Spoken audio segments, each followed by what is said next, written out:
Honorable Asamblea, ¿en qué momento nace un ser humano? Mucho lo hemos discutido, pero es claro que es en el punto en que vive libremente, en que deja de depender de su madre una vez abandonado el vientre y cortado el cordón umbilical.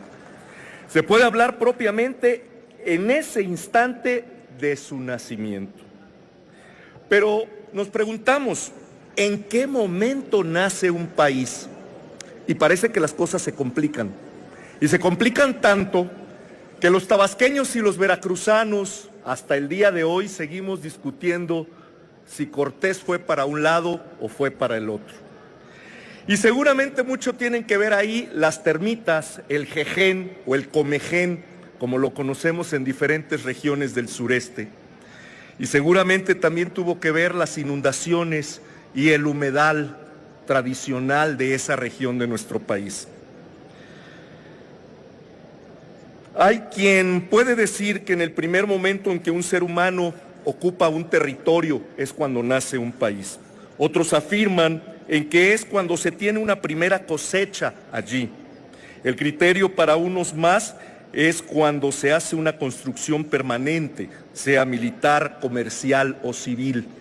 Y ahí entramos ya en conflicto otra vez tabasqueños y veracruzanos.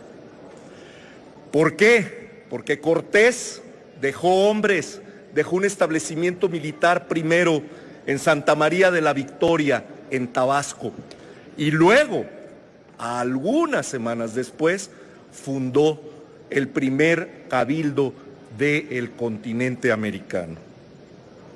Para voces distintas es desde el momento en que una población humana puede establecerse por más de 2 años en el mismo lugar. Santa María de la Victoria lo hizo en Tabasco. Los criterios difieren en el sentido, pero es similar, estadía y permanencia. Nosotros consideramos que el momento de nacimiento de un país ocurre cuando cuenta con instituciones legalmente constituidas y que pueden dar un marco de referencia para las demás actividades humanas. En ese sentido, el establecimiento del primer ayuntamiento en Veracruz hace casi 500 años, porque hay que recordar que en realidad es un 22, hace el momento fundacional de la versión actual de nuestro país. Es su nacimiento, pero bajo circunstancias no muy claras. Y es que también hay que aclarar que este territorio fue ocupado por población mucho tiempo antes, 15,000 años atrás, cuando llegaron los primeros pobladores, habiendo cruzado el estrecho de Bering, según la teoría más en boga.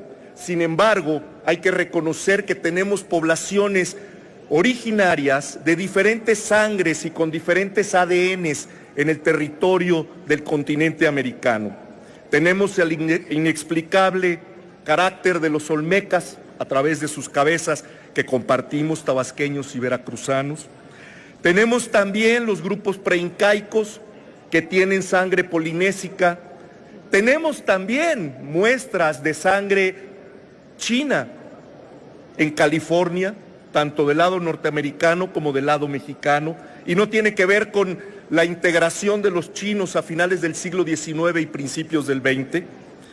Tenemos incluso en Tabasco un grupo, los chontales de Tabasco, que tienen presencia de sangre inyu, es decir, en cristiano, de los esquimales.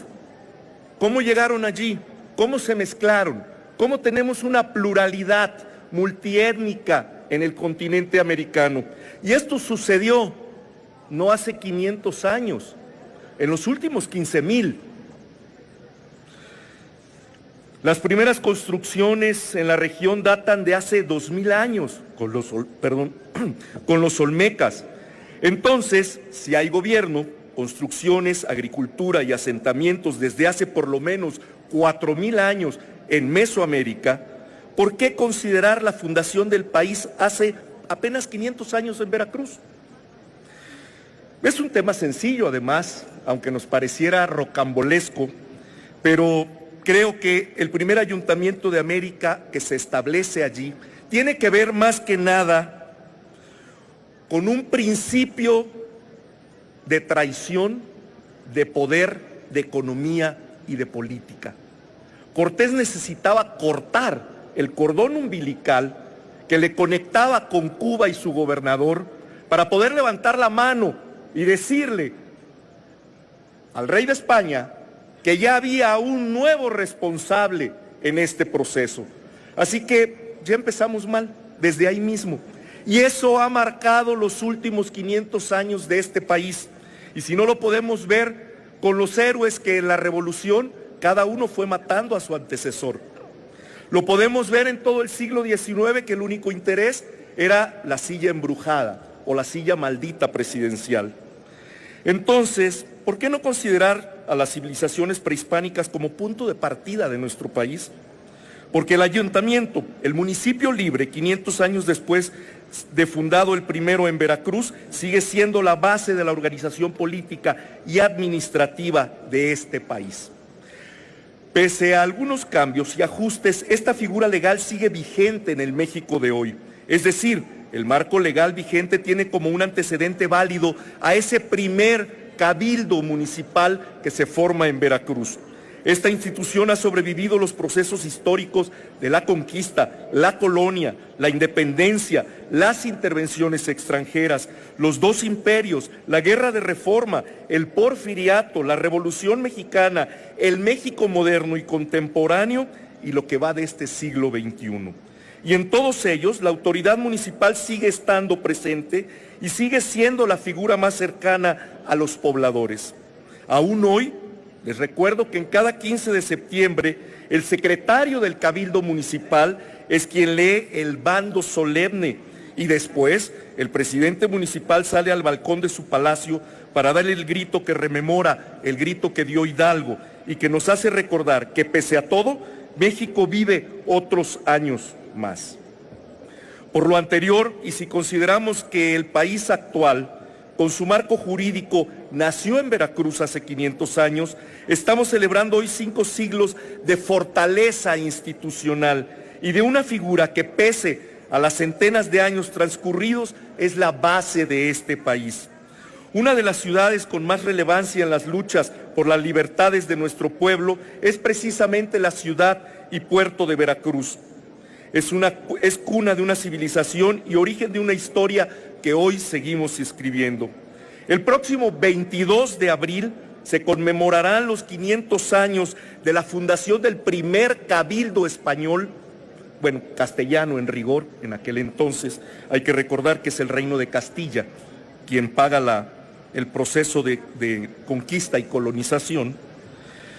Pues bueno, les decía, el próximo 22 de abril se cumplen los 500 años de ese primer cabildo, que, como dijo quien me antecedió, no tenemos por qué celebrar como tal, porque ya América estaba descubierta, América estaba poblada, ya había pueblos, ya había culturas, ya había religión, y es simplemente un largo proceso de colonización y de imposición de decisiones y de todo lo que tiene que ver con lo que es hoy.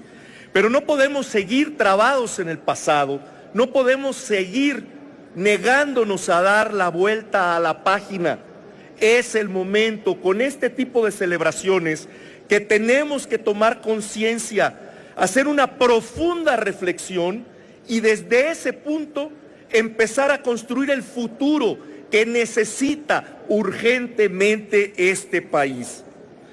Hoy hablamos de un estado y de una ciudad con riquezas incalculables y un legado que tenemos no solo que valorar, sino que es nuestra obligación retomar lo mejor para así honrar la memoria de todos aquellos que dieron su vida amando y soñando con un lugar donde realizar sus anhelos y aspiraciones. Encuentro Social tiene como propósito en sus documentos básicos diseñar y promover proyectos educativos y culturales que atiendan al variado mosaico de nuestras realidades regionales y que contribuyan al desarrollo integral de los individuos y de la sociedad en general. De ahí la importancia suprema por reencontrarnos con nuestra historia y aprender de ella de manera crítica y justa, revalorando las causas originales que le han dado identidad a nuestros pueblos, dejándonos un gran legado y el reto de ser mejores personas aún a pesar de nuestra sociedad polarizada hoy, precisamente por una errónea interpretación de la historia. Por ello aprovecho la oportunidad para felicitar en su 5º centenario al Cabildo de Veracruz. Pronto habremos de brindar en la ciudad de Veracruz con un café en sus célebres portales mientras vemos al velero Cuauhtémoc partir de su malecón, como ha sido el punto de origen de múltiples viajes por medio milenio ya. Muchas felicidades a Veracruz, un México que aprende de su historia y que se redefine en aras de la libertad, la justicia y el amor al prójimo. Es posible. Hagámoslo. Gracias, todos compañeros. juntos. Es cuanto, señor. Muy bien, compañero. Grupo Parlamentario del Partido Encuentro Social.